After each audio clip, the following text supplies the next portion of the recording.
साथी कौन है? हम एक नहीं है, हम दो हैं। शिवो हम कितने हैं? हम दो हैं। आपका आंतरिक साथी कौन?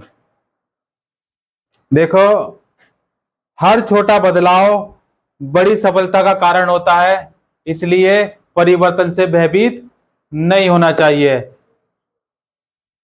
चेतना का जागरण जो हम कर रहे थे, उसमें हमारा पहला अध्याय कंप्लीट हो चुका था।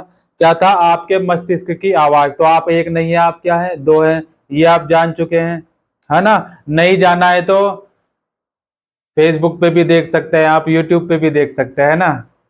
और मैं तो रिवाइंड कर नहीं सकता, है ना? जो अपलोड हो गया, है ना?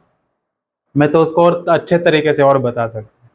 आपका भीतरी विकास, जो आप क्या है? एक मैं ये है ना, मैं और हम, दो है ना? मैं और हम दो हो गए ना? तो भीतरी विकास इस बोध पर निर्भर करता है कि शांति व संतुष्टि पाने का एकमात्र तरीका क्या है? अपने विषय में सोचना बंद करना। क्या? सोचना बंद। सोचना बंद। किसके? अपने विषय में सोचना बंद कर देना। देखो, दूसरों से तुलना करके चलोगे, अगर दूसरों से तुलना करके चलोगे तो हमेशा पीछे रहोगे। अपनी रफ्तार खुद तय करो। तो अपनी रफ्तार आपको खुद तय करनी है, सोचना बंद करना है। अब आपको यह समझ में आ जाता है कि हर समय बोलते रहने वाला मैं, हर समय बोलते रहने वाला मैं कभी संतुष्ट नहीं होता।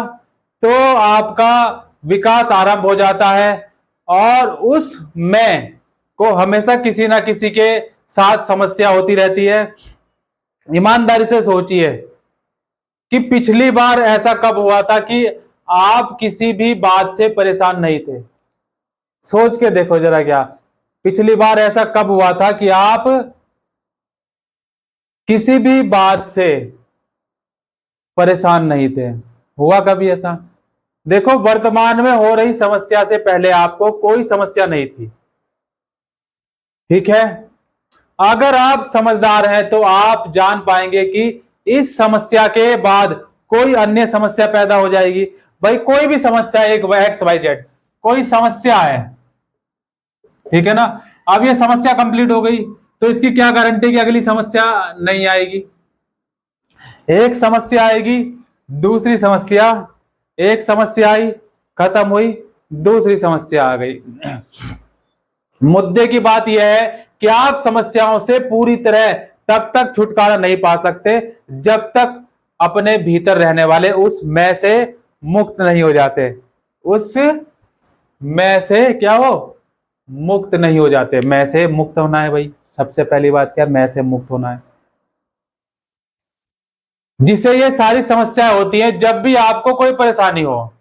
भाई, जब भी आपको कोई परेशानी हो, एक्स वाई जेड, जब भी आपको कोई परेशानी होती है या कोई समस्या होती है, तो यह मत पूछिए कि मैं इसका क्या करूं, है ना? मैं इस समस्या का क्या करूं? भाई, कोई भी समस्या हुई, समस्या कभी भी हो सकती है और किसी भी समय हो सकती है, किसी से भी हो सकती है, खुद से भी हो सकती है, औरों से भी हो सकती है। एक्स वाई जेड समस्या या परेशानी किसी से भी हो सकती है। तो आप यह मत पूछिए कि मैं इसका क्या करूं, इस समस्या का क्या करूं, बल्कि यह पूछिए इससे मेरे भीतर किसको परेशानी हो रही है? इस समस्या से, जो समस्या उत्पन्न हुई है, इससे इससे क्या, किसको परेशानी हो रही है? किसको परेशानी हो रही है इससे? मेरे भीतर जो है, भीतर किसको परेशानी हो रही है ना? मैं एक नहीं है, दो है, मैंने पहले ही बताया था आपको, है ना? किसको समस्या हो रही है, किसको परेशानी हो रही है? तो इसका अर्थ है कि आप इस बात को स्वीकार कर लिया है कि बाहर सचमुच कुछ समस्या है, जिससे निपटने की जरूरत है। यदि आप परेशानियों में शांत बने रहना चाहते हैं, यदि आप परेशानियों में शांत बने रहना चाहते हैं, तो आपको यह समझना होगा कि किसी भी विशेष परिस्थिति को आप समस्या की तरह क्यों देखते हैं। भाई कोई भी परिस्थिति है, कोई विशेष परिस्थिति आई, कोई सी भी विशेष परिस्थिति आई, उसको आप समस्या की तरह क्यों देखते हैं। वो क्या है, समस्या नहीं है, परिस्थिति है, विशेष परिस्थिति। तो उसको आप लेकिन क्या है, समस्या की तरह, प्रॉब्लम की तरह क्यों देखते हैं। स्वयं को सुरक्षित करने की बजाय अगर आप ईर्ष्या महसूस कर रहे हैं तो सिर्फ यह पूछिए मेरे भीतर के किस अंश को ईर्ष्या हो रही है, मेरे भीतर के किस अंश को ईर्ष्या हो रही है। इससे आपको अपने भीतर झांकने का और देखने का अवसर मिलेगा। क्या मिलेगा भाई, मेरे भीतर किस अंश को ईर्ष्या हो रही है, ईर्ष्या हो रही है, जलन हो रही है। इससे आपको क्या होगा, अपने भीतर झांकने का और देखने का क्या मिलेगा, अवसर मिलेगा।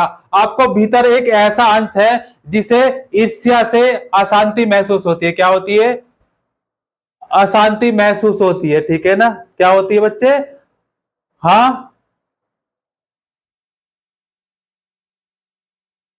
अशांति महसूस होती है। उस अशांत अंश को जान लेने के बाद फिर पूछिए, जब आपने उस अशांत अंश को जान लिया तो फिर पूछिए, क्या पूछिए कि वह कौन है जो इसे देख रहा है, वह कौन है जो इसे देख रहा है। इस भीतरी